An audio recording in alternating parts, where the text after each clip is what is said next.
નમસ્કાર શ્રોતા મિત્રો, આપ સૌનું સ્વાગત છે મારી YouTube channel awesome audio books Neet FM પર।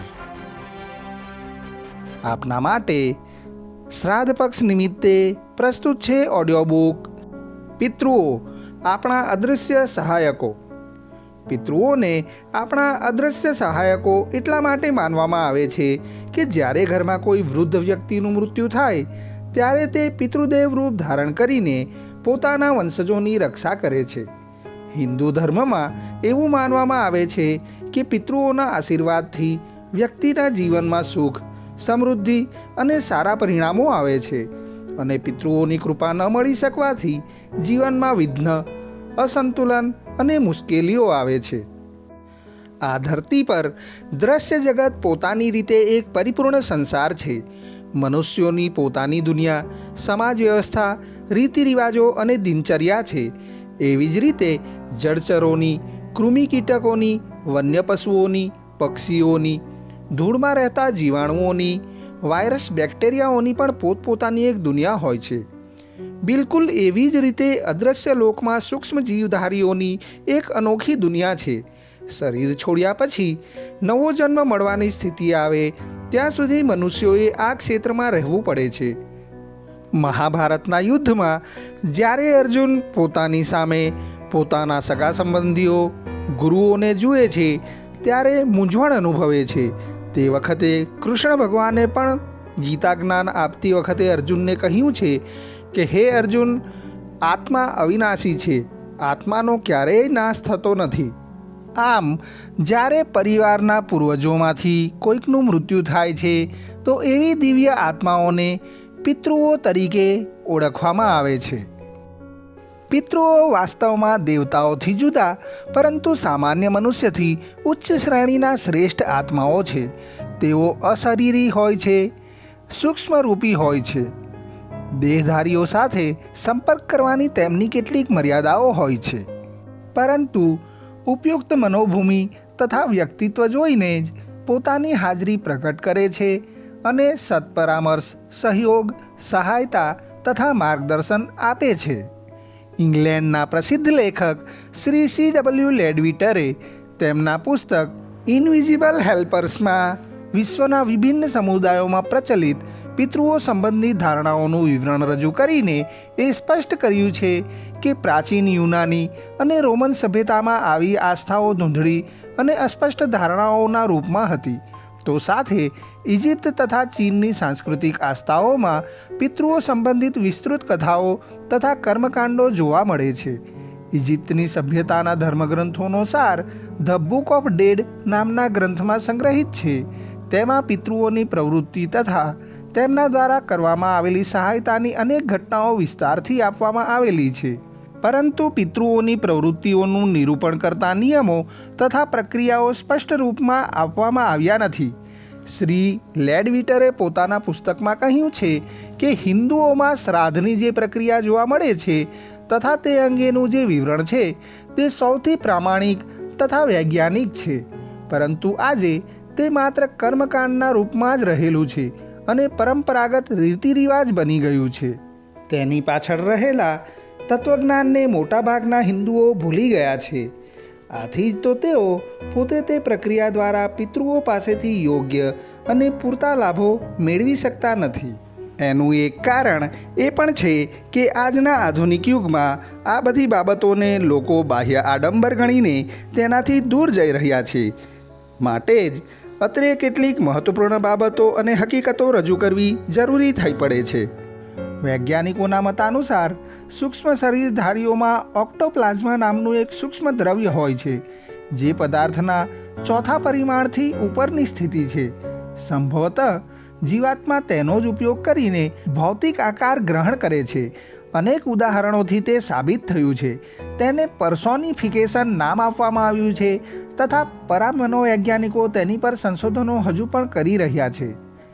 પ્રસિદ્ધ ભૌતિકશાસ્ત્રી માર્ટિન ગાર્ડનરે પણ લખ્યું છે કે આ સંસારમાં રોજ હજારો વ્યક્તિઓની સાથે એવી નાની મોટી ઘટનાઓ બનતી રહે છે, તેમાંથી કેટલીકને સંજોગવશાત થતી માની લેવામાં આવે તો પણ કેટલીક એવી વિલક્ષણ હોય છે કે તેમને માત્ર યોગાનુયોગ કહી શકાય નહીં।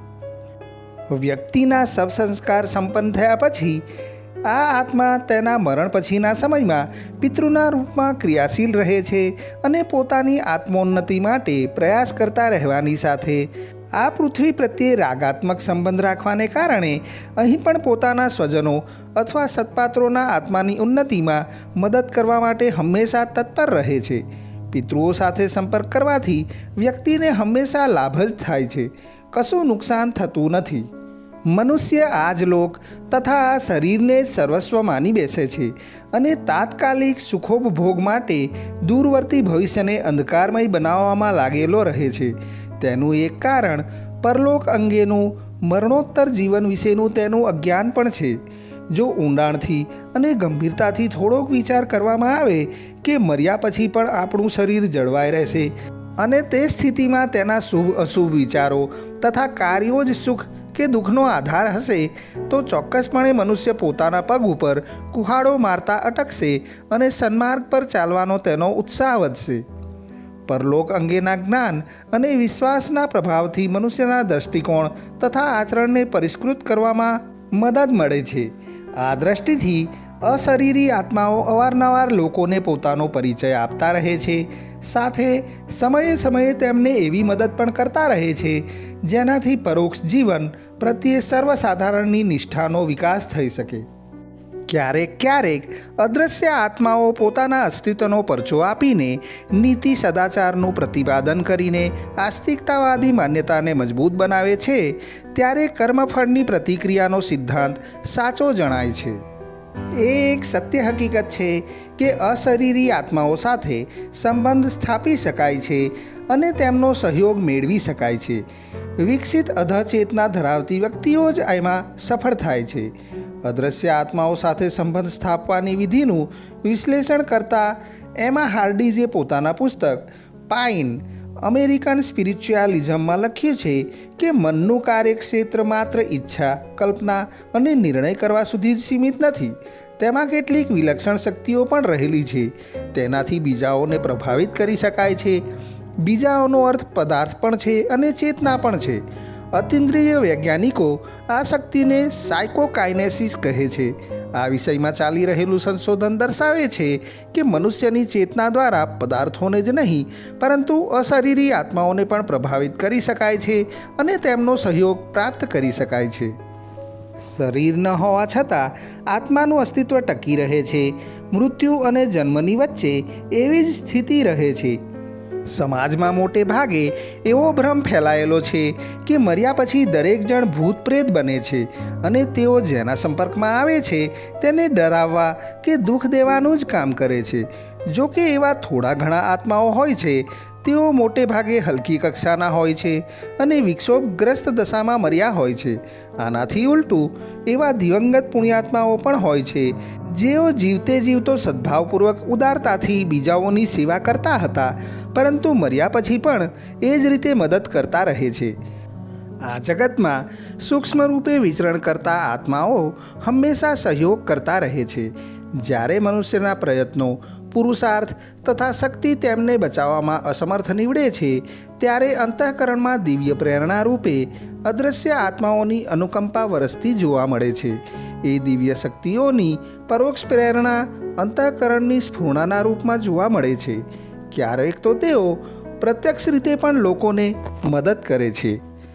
શ્રદ્ધાભાવ રાખવાથી તથા શ્રેષ્ઠ જીવન જીવવાથી ઉચ્ચ કક્ષાના પિતૃ આત્માઓ મહત્ત્વના અનુદાનો, પ્રકાશ તથા પ્રેરણા પ્રદાન કરે છે, જે વ્યક્તિ તથા સમાજને સુખ સગવડોથી ભરી દે છે. આવા પિતૃઓને એક જ અપેક્ષા હોય છે કે તે ઉદાર અનુદાનોનો દુરુપયોગ ન થવો જોઈએ. પરમેશ્વર પણ મનુષ્યો પાસે એવી જ અપેક્ષા રાખે છે, પરંતુ અવિચારી મનુષ્ય તેમની એટલી અપેક્ષા પણ પૂરી કરતો નથી. પિતૃઓની અદૃશ્ય સહાયક તરીકે ભૂમિકા. પિતૃઓ મનુષ્યના માનસિક અને આધ્યાત્મિક વિકાસ માટે માર્ગદર્શક તરીકે કામ કરે છે. તેઓ પરિવાર અને વંશજોના રક્ષણકર્તા મનાયા છે અને તેમના આશીર્વાદથી ઘરમાં શાંતિ અને સુખ રહે છે. જો પિતૃઓને યોગ્ય રીતે યાદ ન કરવામાં આવે કે તેમની પૂજા ન થાય તો તેને પિતૃદોષ કહેવાય છે અને આ દોષથી જીવનમાં વિક્ષેપ આવી શકે છે. પિતૃઓની પ્રસન્નતા માટે શ્રાદ્ધ, તર્પણ અને દાન જેવા કામ નિયમિત કરવાનું મહાત્મ્ય છે. પિતૃઓની નારાજગીના કોઈ સંકેતો આવે, જેમ કે ઘરમાં અશાંતિ, કામમાં અવરોધ, બાળકો અને પરિવારમાં તકલીફો હોય, તો તદનુસંગે પિતૃઓને પ્રસન્ન કરવાની રીતો અપનાવવી જોઈએ. આમાં શ્રાદ્ધ, તર્પણ કરવો, ભાગવત ઉપાય અને દાન ધર્મ કરવો સામેલ છે. આથી પિતૃઓને આપણા અદ્રશ્ય સહાયક તરીકે માનવામાં આવે છે, જે આપણને જીવનમાં માર્ગદર્શન આપે છે અને તેમની પ્રસન્નતાથી જીવનમાં સુખ શાંતિ આવે છે. શ્રોતા મિત્રો, અત્રે હું મારી ઓડિયો બુક પિતૃઓ આપણા અદ્રશ્ય સહાયકોને પૂર્ણ કરું છું. તમને જો મારી આ ઓડિયો બુક ગમી હોય તો એને લાઈક કરશો અને મિત્ર વર્તુળમાં શેર કરશો. અને આવી જ બીજી સરસ મજાની ધાર્મિક, મૂલ્યલક્ષી, પ્રેરણાત્મક વાર્તાઓ કે પ્રસંગો સાંભળવા માટે મારી આ ચેનલ ઓસમ ઓડિયો બુક્સ નીત એફએમને આજે સબસ્ક્રાઈબ કરી લેશો. તો ફરી મળીશું નવી ઓડિયો બુક સાથે. ત્યાં સુધી આપના સારા સ્વાસ્થ્યની કામના છે. હું અત્રે મારી વાણીને વિરામ આપું છું. સ્વસ્થ રહો, મસ્ત રહો. જય ભારત, જય હિન્દ, અસ્તુ.